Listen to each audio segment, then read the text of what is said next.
Graham Tolliver wasn't what you'd call sociable. A retired telecom tech in his late 50s, he spent most nights alone in his basement in upstate Vermont, fiddling with knobs, antennas, and bandpass filters on his lovingly assembled shortwave radio rig. He called it the ear, and it could pick up whispers bouncing halfway around the globe, or, occasionally, further. His routine was ritual: cup of stale black coffee, notebook open, tuning dial spinning.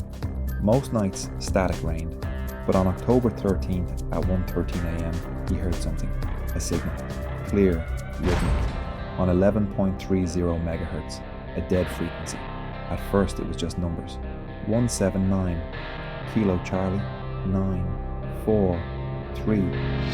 Then coordinates, somewhere in the South Pacific, a black void of ocean. He cross-checked the location, it led nowhere.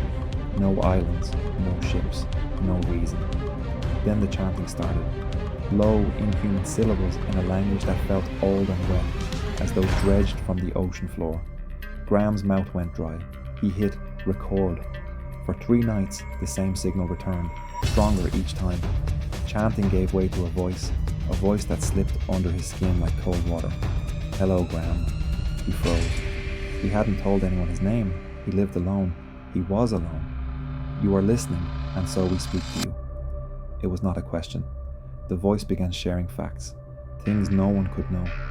The exact number of coins in the jar beside his bed, the names of his childhood pets, a detailed account of a dream he'd had when he was 10, drowning under ice. He told no one, but he kept listening. On the 5th night, the voice changed. Now, Graham, we need something from you. The voice gave him instructions. A rusty lockbox buried beneath the roots of a specific dead tree near Dead Man's Hollow. Coordinates again, this time much closer. A place he'd hiked years ago and never returned to, because something about it fell off. It didn't say what was inside. You will bring it to the shore, it said. You will know which shore. He should have turned off the radio, thrown it all out. But Graham obeyed. He hiked to the hollow the next day. He found the dead tree, split down the center like a rotten tooth, and dug. The box was real. So old the hinges crumbled at his touch. Inside, a crude obsidian idol, slick with black moss and shaped like a thing with too many limbs and no face. It smelled of salt and rot. He took it home. He didn't sleep. That night, the voice said, "Good, Graham. Now take it to the water." So he drove through the night, down winding roads toward the coast. He didn't remember choosing the beach, but when he arrived, the sea was waiting. Calm, open, black as oil. He walked into the surf, waist deep, chest deep. When he dropped the idol, the sea pulled it from his hands like it had been hungry for it. Then it spoke, not in his head, not through the radio, but through the surf itself. "You are heard," he screamed, but only once. When he woke, he was in his basement, cold, wet, salt crusting his clothes.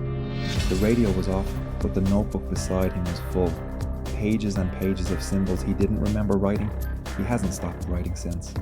Now the voice speaks through him, not aloud, but through pen and page, through static and numbers.